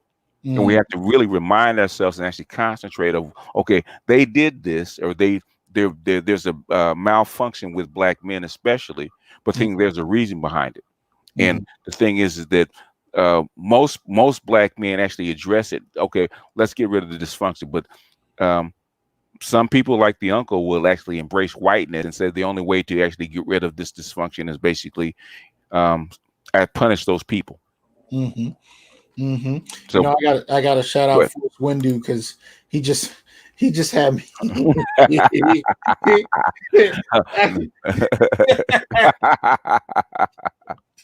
So I got to give you props on that one, Forrest. Yeah. In fact, there's some people that go around that constantly talk about the drive-bys in Chicago and the murders in Chicago, and they or say if a brother gets shot instantly by a cop, they'd be the first one that says, okay, what was he doing? In other words, they mimic and actually model white behavior, but that's the myth of white manhood. If I can suppress these ninjas, as Forrest Windows says, then the white man will accept me as human. And is this one also all over the octanes, or are there specific ones they're all over the octanes? You can find them everywhere, from the street corners to the sports booths. I don't have to even mention their names, because there's tons of them in sports booths. There's tons of them in politics. There's tons of them in business. Okay, there's also tons of them that they're pushing a cart. So it's equally distributed. But this identifies as self-hatred that's inside men, and this is specifically how men actually promote self-hatred. They don't attack other people; they attack their own. They attack other men. Absolutely. Okay. Close to about 400 people in the building. Please make sure you like, share, and subscribe. Support the channel. You can do so on a number of different levels. Become a member of the channel. You can do so through CashApp, PayPal, Patreon, or Venmo. But definitely support the channel. Hold on. All right. Now the next one is actually it's kind of two parts, and I'm only going to use this one slide for that. But with this one, you have the master manipulator, but you also have just the manipulators. So not everybody is a master at what they do. And again, this is one of those hot topic ones where what image I chose would be highly political. So I chose one that is, just in the news and verified. So we don't have to go through accusing people of something they may or may not have done and going back and forth over that. But the master manipulator, the mantra is, I'll get this money, especially if I get it through you. This is somebody that is looking to use others for their own profit, their own advancement, can often tend to be sociopathic. They tend to avoid empathy, smart, creative, and that's the other thing, nobody is all bad, all good. People are three-dimensional. Now, I do want to clarify, because I had a question about this in the comments a few weeks ago. Why were the women's archetypes somewhat negative, and why was I humanizing the men? And the reason for that was the context. I started the women's archetypes after the Jada Pinkett Smith issue, and I was looking specifically at what I called predatorial archetypes. Yes. Right, because I think the positive archetypes for women we see all the time. I mean, we see them in the media, we see them, in all kinds of forms, and all kinds of media venues are propping up women. So I didn't think it was necessary to contribute to that necessarily. I thought it would be interesting to examine the negative archetypes, because we don't hear that a lot in regard to women. The goddess must be worshipped at all times. Did you not know that, Dr. Johnson? You see what I mean? So for the men, I was like, look, I'm talking about Black men, so they're going to be positive and negative attributes all over the place. But I thought it necessary to focus on trying to balance the humanity of Black men in the context of these archetypes, because, at the end of the day, we see negative archetypes all the time in relation to Black men. I'm not going to deny they exist, but I'm going to focus on the humanity that comes, that produces this, for better or for worse. So the manipulator can be smart, can be creative, and can tend to rebuild themselves from scratch when necessary. They often tend to come from lack in terms of how they've come up, and sees the superficial as a means for making up for their insecurities. In other words, what I own, what I have, will make up for what I'm not. And they can teach you the value of a trustworthy reputation. In other words, your livelihood is often based on your reputation. And when you see somebody who is willing to do things despite how they're thought of, despite how it impacts their reputation, you can often learn a lesson about the importance of maintaining a good name, and maintaining a name that holds the values that you espouse. Because once you sacrifice that name, it's often very hard to break away from the negativity that comes with that. Don't we know it? But any thoughts about the manipulator or the master manipulator? The master manipulator is when the mystic warrior meets the negative side of the mystic warrior meets the negative side of the hustler. Because those two things give you the master manipulator. And I think a lot of people would think of the hustler as a manipulator, and it doesn't need to necessarily be that at all. No. Hustling can be a positive. It doesn't. It depends. That's a negative. That's a negative side when you're using people for your ends. The same thing with the mystic warrior. When you're using people toward that end, that's a negative side. Instead of serving people, the mystic warrior is supposed to serve people, not use them. Right. And to be clear, I tied it to the material here, but the master manipulator doesn't have to deal with materiality at all. The master manipulator can be manipulative on emotional grounds. It can be manipulative just in terms of their speech. Manipulation doesn't always have to have a material gain. Some people like to manipulate just to hurt people. And they get a kick out of that. There's a kind of power rush at being able to hurt other people at their own whim. So I don't mean to suggest that that's the only way, but here we go. So the next one up is the selfless sacrificial hero. And what you have with this person is, because I belong to the struggle, I'll die for your sins as often as you need me to. This is somebody who gives of himself even to his own detriment. Right. Avatars for people like this are, Martin Luther King, Mm-hmm. Malcolm, and there are a number of others we can list in here. This can include pastors and what I call unsung activists. Those are activists that might have been, working for decades and nobody necessarily knows their name, but they still do that work anyway because it wasn't about recognition. It was about helping people. They tend to have what I call protective alpha characteristics. It's a component of the alpha a lot of people don't think about. The capacity to protect kith and kin, the capacity to protect those that are in his charge, can tend to be egoless and deprioritize his own needs, even to his detriment, and often will sacrifice himself for the greater good. Teaches the need for balance. And the reason I say that is sometimes this guy can go so far over that, again, he costs himself, his own well-being, his own advancement in a way that can be harmful and can be problematic. One of the best examples of that is in terms of fiction is Batman. Right? Batman is one who does not have balance. He's not. He's actually very beyond driven. And some of his Robins have talked about this. He's compulsive about what he's doing, and he doesn't know how to stop. He can't stop himself even if he wanted to. And so there is a point, outside of a fictional situation, where doing that to too great a degree can actually be harmful. But that is his characteristic nonetheless. And in relationships, he tends to sacrifice for the woman he's with, again, for her benefit with no thought to his own. And so that can be both a positive quality, but also both, a negative in the sense of what it does. Right. And well, that lines up also with the silent deal maker. Yeah. Where they keep giving because there's an implicit contract that you think you have, and it's not necessarily that. But the thing is, you can't turn it off when it goes too far. You become almost a martyr to your cause. And it's very martyr. Yes, absolutely. The martyr is a consistent trope in that.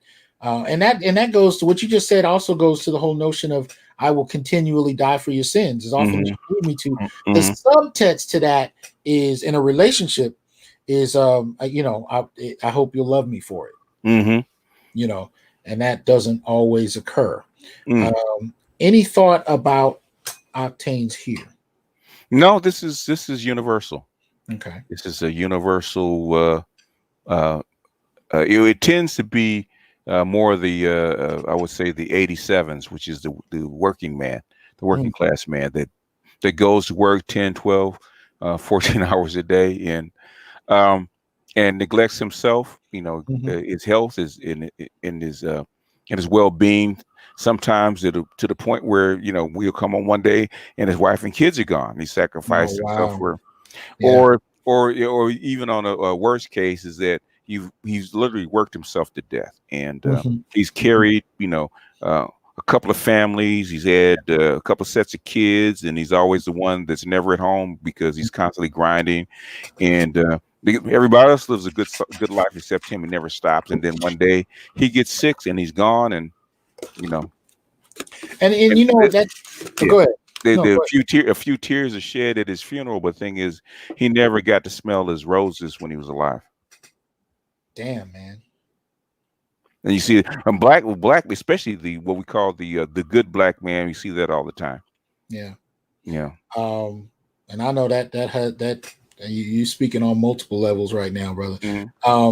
There's a few people blowing up the comment section in regard to this one. I think it bears mentioning. 72 Paths describes this as the cross bearers, which I think is a relevant term in regard to that.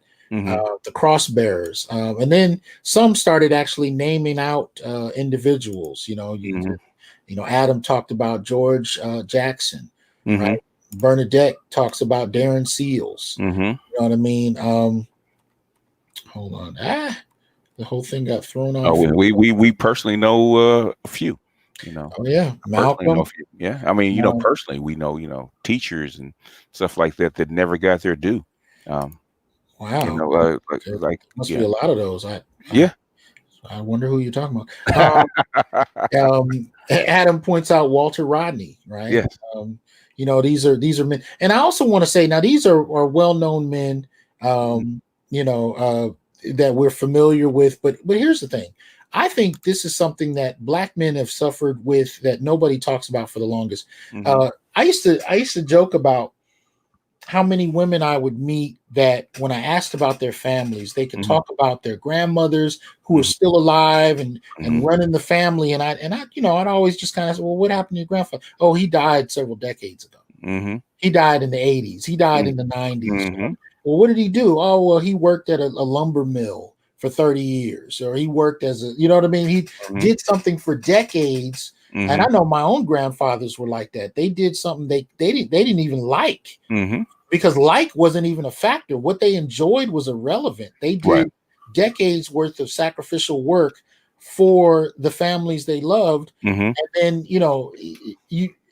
when they died, the families continued on, and big mama is the head of the household, and it is what it is. But when you asked about her husband, oh well, yeah, yeah. You know how is the old patriarch who's in certain groups, the pictures over the mantle and say, who's that? Well, that was your grandfather or your great grandfather. And, but fortunately for Black men, they have to go way in the back and up to into the attic and pull out the old album to actually know who he actually was, because his picture's not out front anymore. Not there. Absolutely. Yeah. Right. And only a select group know him or remember him, right? So younger kids don't know him, and anybody younger than 20 in the family don't know who he is. They just see the picture. But you definitely see that, and that kind of self-sacrificing, role we see going on in families. So it's not just some of the more famous people where you see that with. It's the long-suffering, the long-sacrificing father who's bringing home his contribution to the household for decades. And the funny part, and I don't mean funny, but the part after that is how the home that he bought, you know what I mean, the family still has. You know what I mean? Like the degrees he paid for, the family still benefits from. The sacrifices he made are still incurring value to this day. And this is one that I teach because I often I show the film A Raisin in the Sun every semester in my intro Africana Studies class. And one of the things we talk about is the whole story starts with the death of the father. He's never shown. We don't hear his words.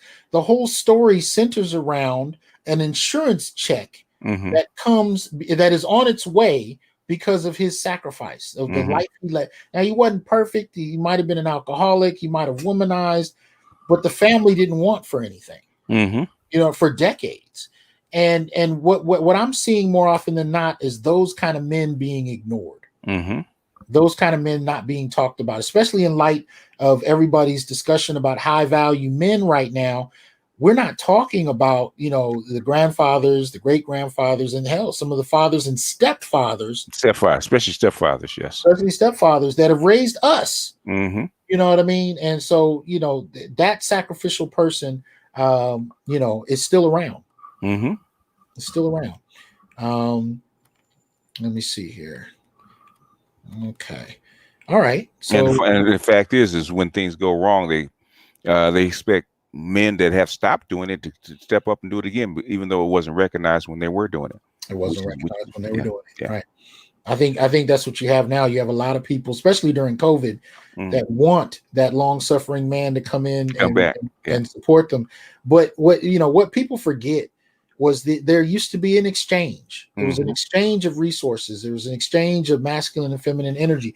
The sacrifice, the protection, the provisioning came with cooperation. It came with feminine companionship. That was the exchange. And you could probably add some other elements to that exchange. But my only point is I think the exchange notion has been lost. And people are asking for the male part of the exchange with nothing in return. I will die for you many times as you need me to. See, there we go. Okay, now this one is all you, sir. This one is all you. This has BGS written all over it. the sage hermit monk, and Mm. his mantra is sit and listen, and with good reason much of the time.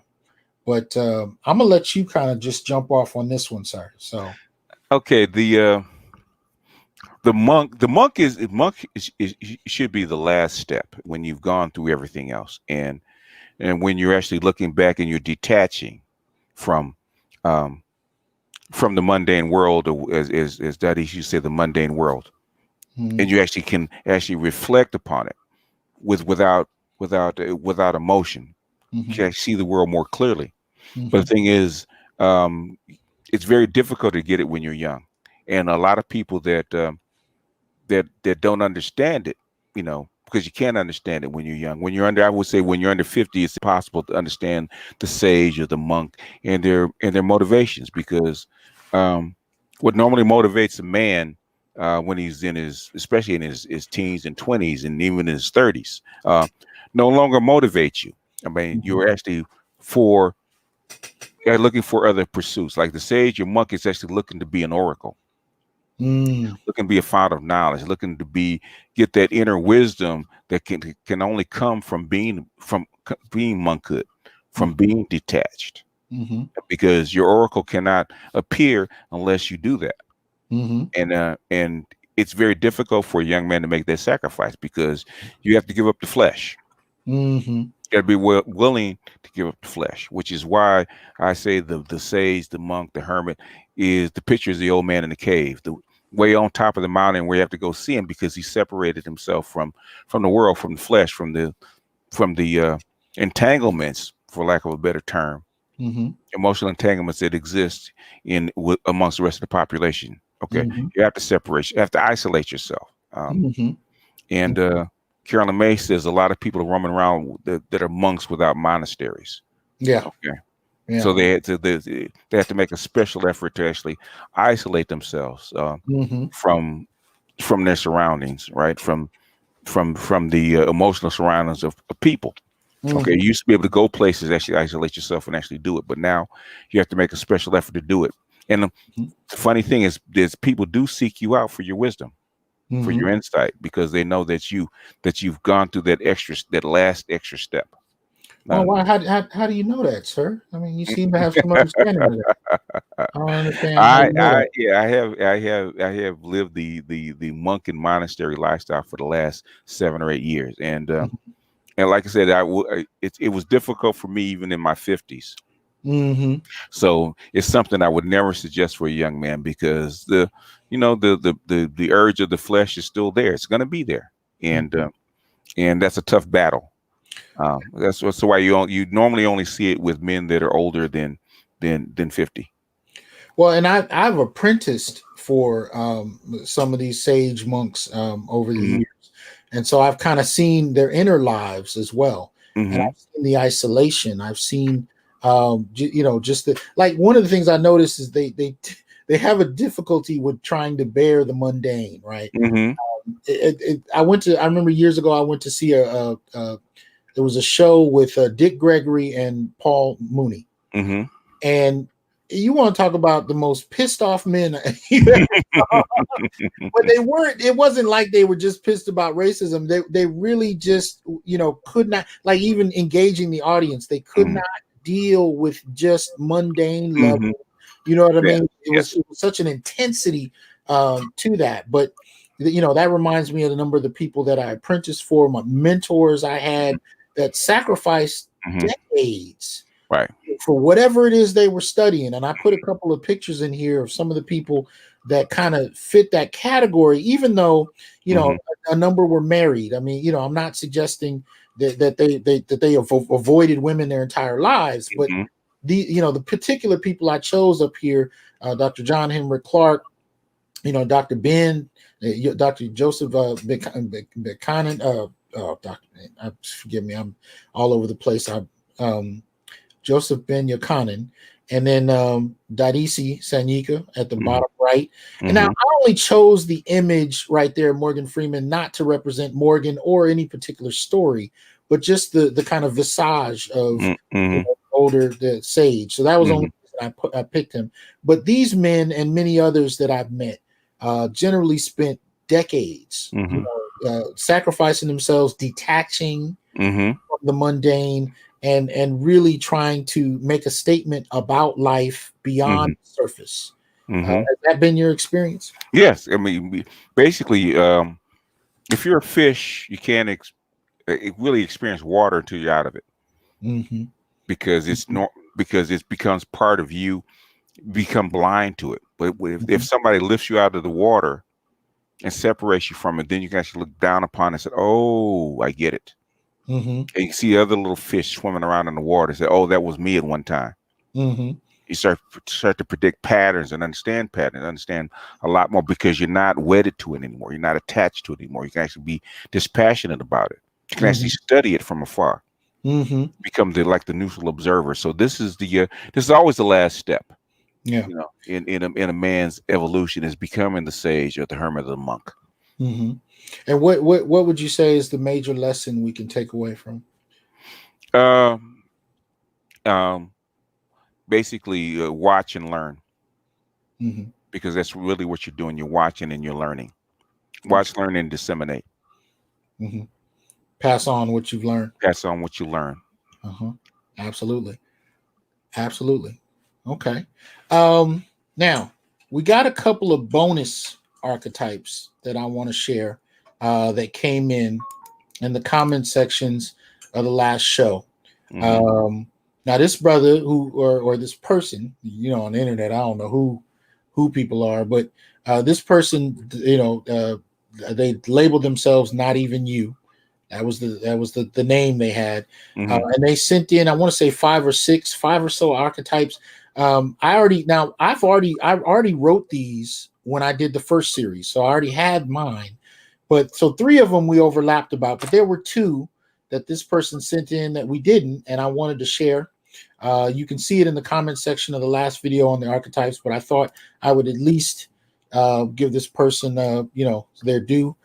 Some interesting contributions. The first one they submitted was the Misfit Iconoclast. And this one is, he's talked about Prince and Lenny Kravitz and Jimi Hendrix and George Clinton, and said, it's the polar opposite of the street dude, often ostracized for not fitting the popular perception of blackness or masculinity. Tended to be the hippie, the indie, the blurred, extremely underestimated for their strength and character. In extreme cases, can internalize the sense of alienation and become antagonistic toward those who wrong them. The value is that they can change the paradigm and break negative generational cycles. So the Misfit, I thought, was an interesting one. And then this one here, the Everyman, right? So the Everyman, marked by a strong sense of work ethic, family values, the real, I like how he capitalized it, the real backbone of the community, master provider, father, and husband. It's often blue collar, has a blue collar background and mentality, risks burnout, early death, being totally undervalued or taken for granted. Value can teach you to hustle for all the right reasons. Yeah, that would be the sacrificial. Yeah. The parts of that is, most of that is in the sacrificial man. Yeah.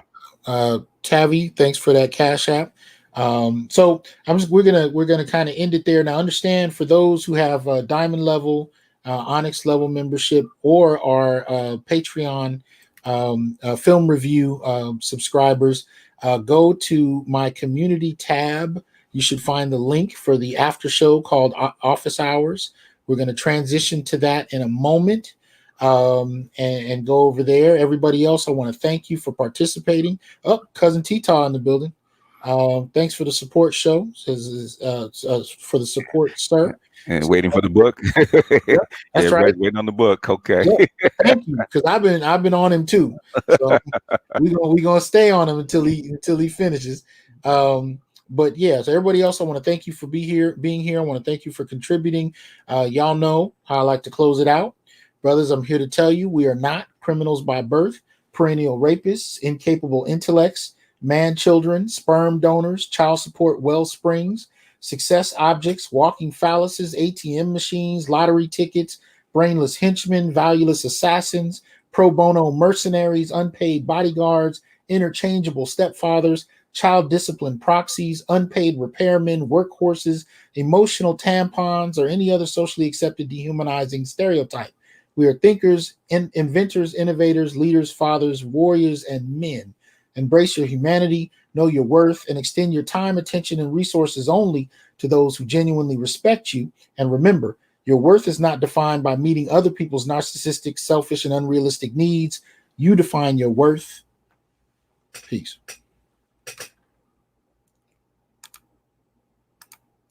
Oh, hold on. I always have trouble finding this. I guess it disappeared on me. All right.